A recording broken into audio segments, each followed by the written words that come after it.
What's up, Titan fans? How we doing? It has been a minute since I've been on here making some Titans content. I've honestly been consumed with Battlefield 6. So the past week and a half, I haven't really been on here that much, and we've missed a lot.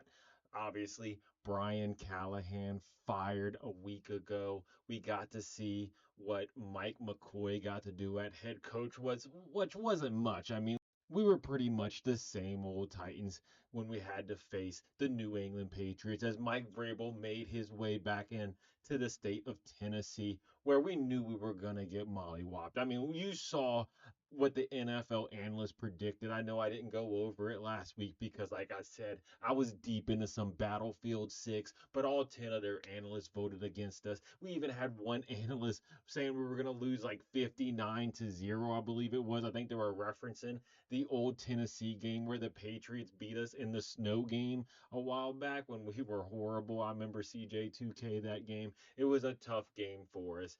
As we look forward, we have to hope Cam Ward can eventually show some progression in the NFL because so far from week one, looking to now, it just looks like he's regressed. He's regressed completely. I mean, his decision making, his footwork, his accuracy. I remember early in the season, he was pretty accurate, and we were blaming the wide receivers for his mistakes. We were saying they weren't catching the ball, it was bouncing off the hands. Calvin Ridley couldn't catch. These other receivers couldn't catch. I know he's dealing with bottom of the league receivers now. Calvin Ridley's hurt, Van Jefferson's hurt, and now we just accepted the formal request from Tyler Lockett to be released, and he's now off the team. And you know who we ended up bringing up off the practice squad? We ended up bringing up Mason Kinsey. Mason Kinsey has been on this roster, battling this practice squad roster for like 4 seasons now, and he doesn't do anything in the game. I don't even remember him even playing in Sunday's game at all. They need to bring up Restrepo, give him a chance. I know he had the bad 40 time. Even EA Madden, they got his speed at like an 82 or 85. It's crazy how slow he is on there just because his 40 time was so bad, but he has that connection with Cam Ward. You might as well try to make Cam Ward as comfortable as possible and give him a receiver he's familiar with because who do we have out there? Let's go ahead and look for wide receivers. I mean, we have DK, right? DK, he did outstanding last week. Let's not forget about DK. His impact he has in the special teams game, but he also showed it as a wide receiver. He showed he can catch the ball, he can run routes, and he was on the same page as Cam Ward. Then he has Chig, who has an issue catching the ball every now and then. He doesn't always seem to catch the ball. When he does, he seems he can make plays in space and make guys miss. We have Gunnar Helm, who can catch the ball, but he's not big after the catch. But he's a good receiver. Then, I mean, Bryce Oliver, who is this guy? I mean, he's a practice squad. He's come in, made a couple catches last season for us that looked pretty good. And he looks like he could maybe make promise, but he really isn't that good. We have DMR at tight end who came in, made a touchdown grab for us at one point, but he hasn't done anything really. I mean, our receiving core, who do we have? Look at who made catches for us at receiver. I mean, Ao Manor, yes, he's the big star right now. Ao Manor is the one that we can get on the outside that can actually do something for us, make plays. So you're talking Ao Manor and DK, two rookies. And then if you're bringing Restrepo, that's a rookie. And then Mason Kinsey, who is Mason Kinsey. And then we have Bryce Oliver. I mean, it's tough out there. And our O line struggling. Our tackles can't block. I mean, Dan Moore's over here fighting for his life. Latham, I don't know what happened with him this season. I know he was hurt the first like 5 games of the season. He's back and he's still looking like he's struggling. Maybe it's gonna take a minute. I mean, we lost our O line coach, Bill Callahan, who was supposed to be the offensive line guru. Didn't happen. So overall, our team is struggling. We're struggling on defense as well. I know Cedric Gray's out here. He's looking like the best person on this defense currently between him and, of course, Jeff Simmons. But Big Jeff, I know he's injured currently, and we don't know how long he's going to be injured for. Cody Barton, he's looking like a bust signing right now. Don't know why. He looked great in the offseason. Now all of a sudden he's on the team. looking like a disaster. Amani Hooker, he got paid. What's going on with Amani Hooker? Xavier Woods, same thing. What's going on with him? McCreary, he's probably the most consistent defensive back we have right now. So I'm not going to hate on Roger McCreary. Sneed can't cover a number one receiver. He likes to talk smack, can't back it up.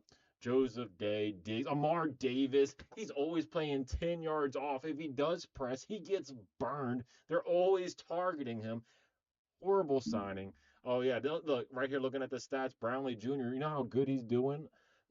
We got rid of him. I liked him because of his aggressiveness. We have all these passive DBs who sit back, play 5, 10 yards off, allow these quick little underneath passes. At least Brownlee Jr. was in wide receivers' faces. He was trying to make a play, and we got rid of him. It's sad.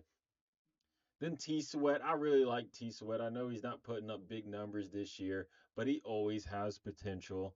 But I mean, this roster is tough. Whoever's going to end up being our head coach next year, good luck. I mean, we're going to be a top draft pick once again. We have a chance to possibly win a couple more games this season. If you look forward at the schedule, we play the Browns in December.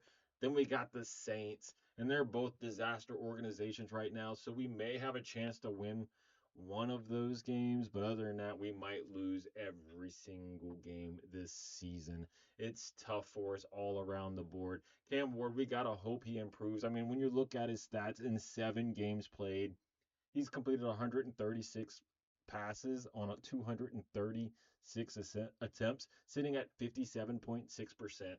That is horrible. I know some of it has to do with these receivers, some has to do with the offensive line, but that's no excuse. I mean, I didn't give Anthony Richardson any excuses when he was completing 50% of his passes. And here we go with the number one overall draft pick, 57%. Unacceptable. 1,300 yards. His longest is 47. 4 touchdowns, 5 interceptions. That is not good. I mean, you can't throw more interceptions than touchdowns, buddy. And I understand he's a rookie. I'm not giving up on Cam Ward, not at all. I said in the summer when we were talking about Cam Ward, ride or die with Cam. We have to build this team around him. If we're going to end up with a top draft pick in the NFL once again, we got to build around him. I know we have to fix this offensive line, but we also have to give him weapons at receiver. Whatever top receiver is available, we got to get it for him. Calvin Ridley isn't it.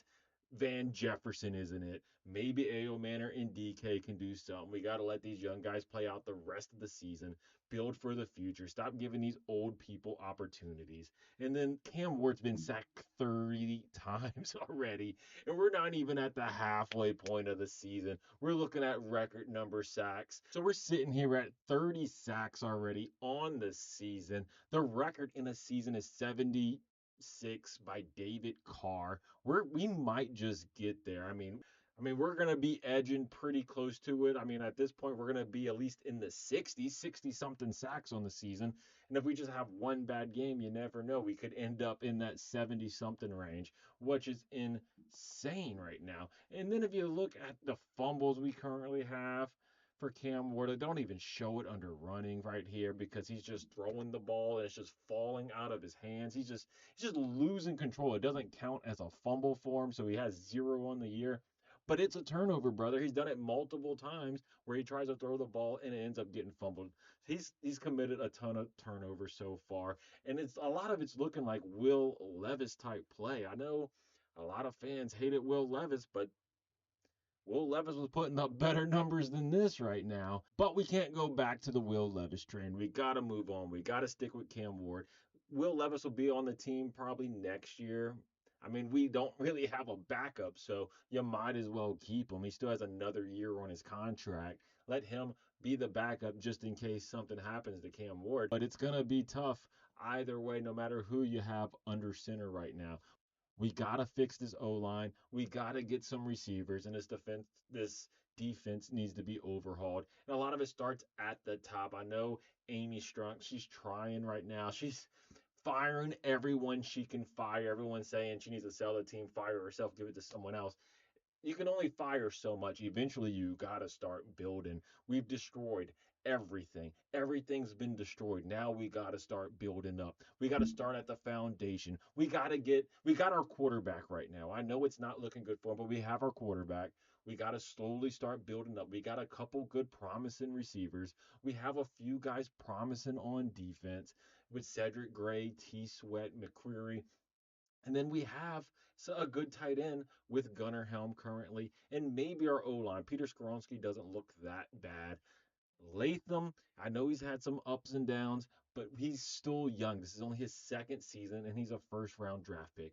We can still build off of this team. We just have to bring in the right pieces, and we have to start it with a coach. We still need an offensive minded coach. I still firmly believe in that. I don't want this defensive minded coach. I know everyone misses Vrabel. I heard it after the loss to the Patriots. The fans in the crowd, even though I think a lot of them was Patriots fans, but the Vrabel chant was loud. I heard it. It was coming through the TV. The announcers heard it. They mentioned it. We can't have that in Tennessee. New stadiums coming in just a couple years. We got to get ready for it. And we got to make sure Cam Ward develops. And let's not ruin this man's career like we did Mariota's. But let me know how you feel about all this down in the comments below. Don't forget to like and subscribe to the What's Nation. And as always, tighten up, baby.